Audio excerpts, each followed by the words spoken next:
Le silence régnait sur la place de Wood Green. À 6 heures du matin, la majorité des habitants dormaient encore. La plupart du temps, seuls les fermiers se levaient aussitôt, afin de s'assurer que leurs bêtes ne manquaient de rien. Mais ce jour-là, ce n'était pas la silhouette de 10 fermiers que l'on pouvait apercevoir au centre du village, mais bien de 10 soldats. Pendant 3 jours, les jeunes de Wood Green s'étaient entraînés sans relâche, poussant l'utilisation de leur vigueur à son paroxysme, frôlant souvent de peu l'évanouissement. Leurs coups étaient féroces, bien placés et efficaces.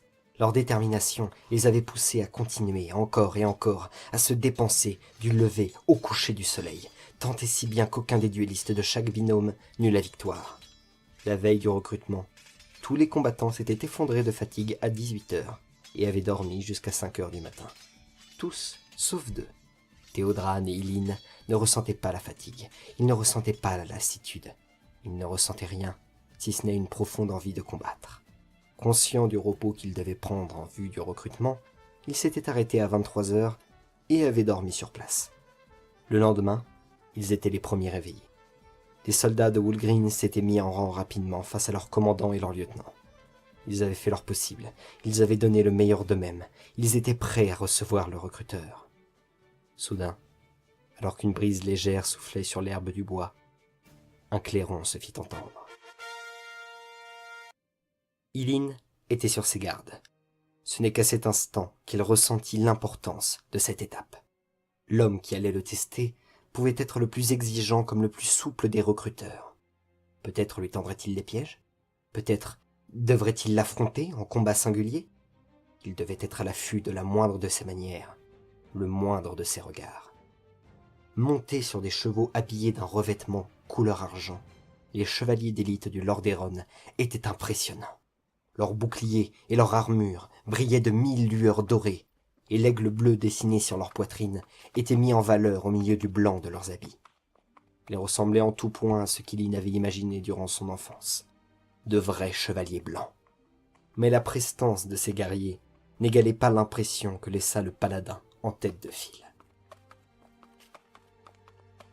Habitants de Wood Green, veuillez accueillir le paladin Elias Waldrad, le porteur de sagesse du comté de Darrow, soldat du Lordaeron et chevalier de Térénas. Le paladin s'avança, constatant avec satisfaction que ses futurs soldats étaient déjà en rang. Il descendit de son cheval et s'avança devant eux. Le silence était pesant. Bien, bien, bien, jeunes gens. Vous vous êtes donc entraînés pour devenir de bons soldats.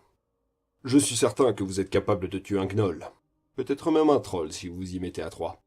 Mais être un bon soldat et être un bon guerrier, ce n'est pas la même chose. Vous devez apprendre à obéir aux ordres. En toutes circonstances, vous devez agir comme des marionnettes au service de vos supérieurs. Oubliez votre amour-propre. Si on vous ordonne de vous jeter dans une mêlée où vous baignerez dans le sang des camarades qui vous ont précédé et qu'au cours de votre combat vous finissez par vous en mettre dans la bouche, tant que votre supérieur ne vous a pas ordonné de vous replier, vous maintenez votre position et vous n'en bougez pas tant qu'on ne vous a pas dit d'en bouger. La première et la dernière et la seule règle que vous devez toujours avoir à l'esprit, c'est que si votre supérieur vous donne un ordre, vous devez le satisfaire. Est-ce clair pour tout le monde? Oui, Seigneur! Bien, nous pouvons commencer. Et le recrutement commença. Des binômes de soldats furent formés et passèrent 2 par 2 devant le paladin, combattant sans relâche, effectuant des mouvements efficaces mais basiques. Eileen avait beau scruter le visage d'Elias sous tous ses angles, il ne parvenait pas à déchiffrer son état d'esprit, ce qui le rendait extrêmement intéressant aux yeux du jeune Payne. Finalement, quand tous les soldats harassés par le combat terminèrent de passer, ce fut au tour d'Eileen et Théodrane de passer devant le recruteur. Vos noms? Eileen Payne. Théodrane Kalston. Bien. Payne et Kalston. Vous allez me montrer ce que vous valez. Allez, c'est parti.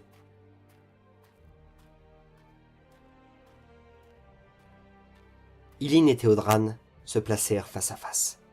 Théodrane tira son immense claymore et se mit en garde, à l'affût de la moindre action. À sa grande surprise, Eileen resta droit comme un i, sans dégainer son épée. Pourtant, lors de ces derniers entraînements, ils s'étaient toujours mis tous deux en garde au même moment. Ce comportement étrange ne lui ressemblait pas du tout. Eileen écoutait son souffle. Il était calme. Les battements de son cœur, ils étaient réguliers. Il regarda le ciel et vit un corbeau passer au-dessus de lui. Il tourna la tête vers son adversaire au moment où il sentit son épée passer, prête à frapper son torse. Il fit un saut de côté, dégaina son épée et frappa d'un coup puissant dans le dos de Théodran. Ce dernier, surpris, manqua de s'effondrer à terre, mais se rattrapa. Il ne laissa aucun moment de répit au jeune Payne et se releva avec une rapidité fulgurante. Il se lança sur lui et fit tournoyer son épée pour accomplir une attaque circulaire. Le jeune Payne ne ressentait ni stress, ni peur, ni colère. Juste un profond calme. Il bloqua l'épée de son adversaire avec une facilité déconcertante. Tous ici furent surpris par ces techniques de combat et de riposte que Payne mettait en pratique. Tous, sauf Waldrad. Il regardait les sourcils froncés. Théodran frappa d'un coup trop puissant pour être paré sur l'épée de Payne, mais ce dernier se contenta de reculer et revint à la charge. Il frappa Théodran au torse d'un fendon surpuissant et envoya son ami à terre.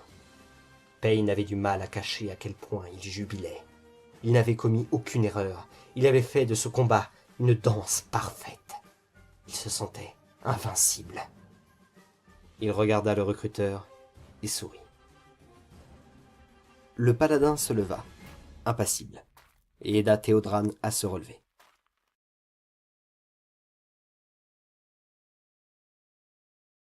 Toi, tu as encore beaucoup à apprendre.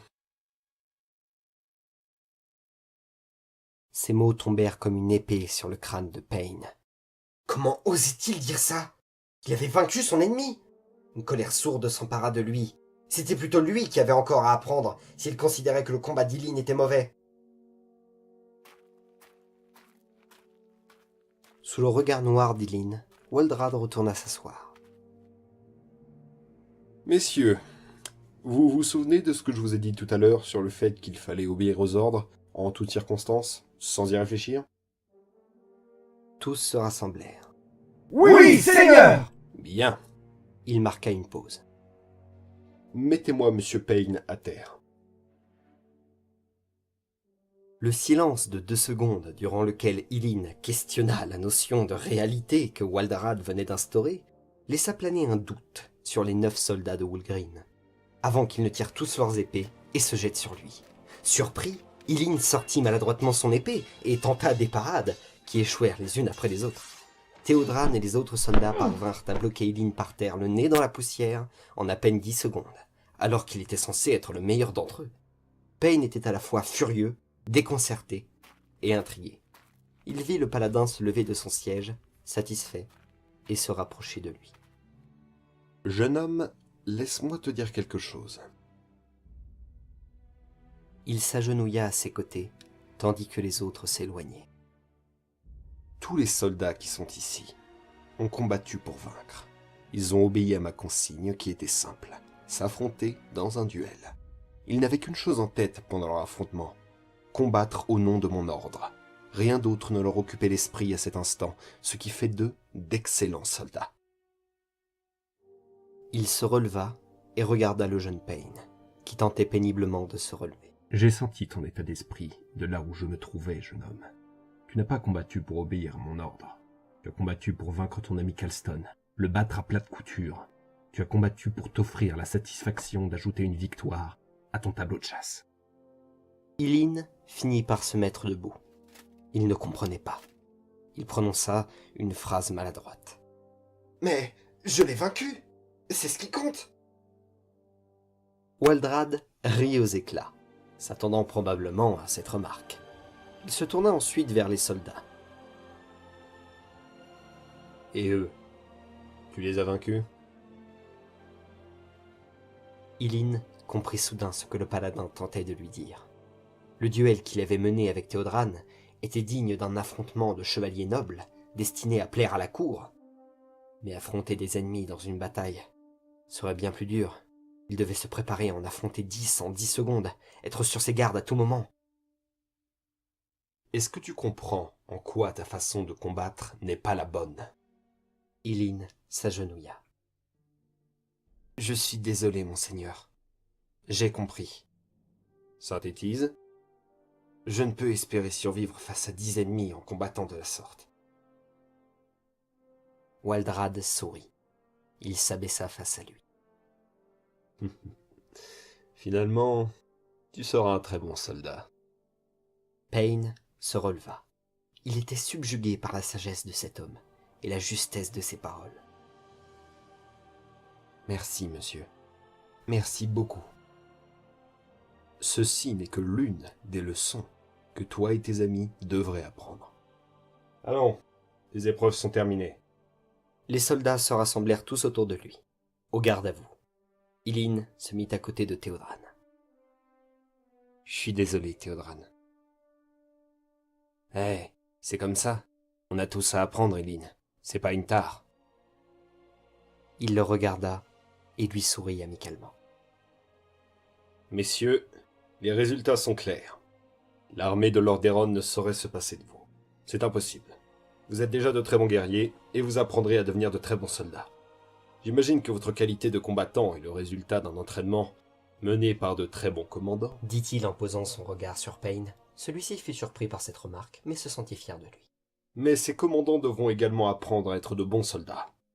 Préparez vos affaires, dites au revoir à vos parents, à vos familles. Dans 1 heure, vous partez pour la guerre.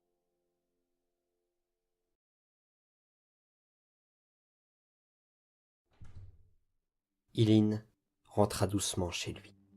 Son père était assis près du feu. « Tu t'es encore battu ?» Ilyn rit doucement. Ils m'ont encore battu. Mais ils ont eu raison cette fois. Le vieil homme rit avec son fils pendant un instant. Puis il se leva et s'approcha de lui.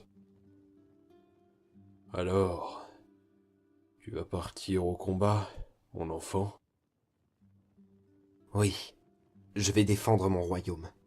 Je me suis préparé toute ma vie pour ça, et aujourd'hui, c'est le moment. » Son père se dirigea vers la fenêtre. Il regarda la lumière qui filtrait à travers le verre flou de la vitre. Il se retourna vers son enfant. « Ilyn, il nous reste un peu de temps ensemble avant que tu ne partes. Il me faut l'utiliser à bon escient. »« Oui, oui, évidemment. » Assieds-toi. Ilyn partit s'asseoir sur une chaise près de la table et regarda son père fixement. « Comment te sens-tu vis-à-vis de ta condition de soldat? Comment te sens-tu à l'instant même ?» Ilyn réfléchit pendant un long moment. Il savait qu'il s'agissait d'un moment important. Il devait répondre honnêtement à son père. « J'ai peur, père. J'ai peur de tout à l'heure actuelle. Je ne me sens pas très bien. Mais je sais que je dois faire ce qui doit être fait. » « Mais est-ce que tu sais ce qui doit être fait ?»« Oui, je dois détruire nos ennemis pour protéger le Lordaeron. » Le vieil homme rit doucement. Il se retourna lentement vers son fils, en lui souriant, puis il s'agenouilla devant lui. « Ilyn, celui qui devient chevalier se voit obligé d'obéir à un code d'honneur. Mais ce n'est pas celui que t'enseigneront les livres, tes supérieurs ou même le roi. Cet honneur à laquelle tu dois te vouer jusqu'à la fin de tes jours est une vérité toute simple. Peu importe la race, peu importe la bannière, tu devras toujours défendre celui qui a peur. Je ne suis pas sûr de comprendre ce que vous voulez dire, père. Tu es un chevalier. Le chevalier est l'homme de bien, la réincarnation de la bonté et de la générosité sur notre terre. Et la peur est imprimée en chaque homme et chaque femme. Peu importe qu'ils soient ennemis ou amis, tu devras te dresser tel un bouclier entre ceux qui ont peur et ceux qui veulent tuer. Mais pourquoi ça? Pourquoi devrais-je faire ça? Il y a beaucoup trop de raisons qui remettent cette vérité en question. Tu ne dois pas y réfléchir, Eileen. Fais-moi confiance. Un jour, quand tu verras la peur dans les yeux de tes ennemis alors qu'ils seront en larmes, au sol, désarmés, tu comprendras. Le vrai courage n'est pas de savoir quand supprimer une vie, mais quand en épargner une. Tu es un chevalier. Ton rôle est d'assurer la vie sur terre en la défendant et en la préservant. Le jour où tu verras la peur, tu comprendras. Eileen sourit à son père et se leva en direction de la porte. Merci, père. Au revoir, mon fils. Sois brave. Eileen était déconcertée. Qu'est-ce que tout ceci voulait dire? Il savait que c'était important, mais important pour quoi, au juste? Peu importait pour le moment. Il était temps maintenant de quitter Woolgreen.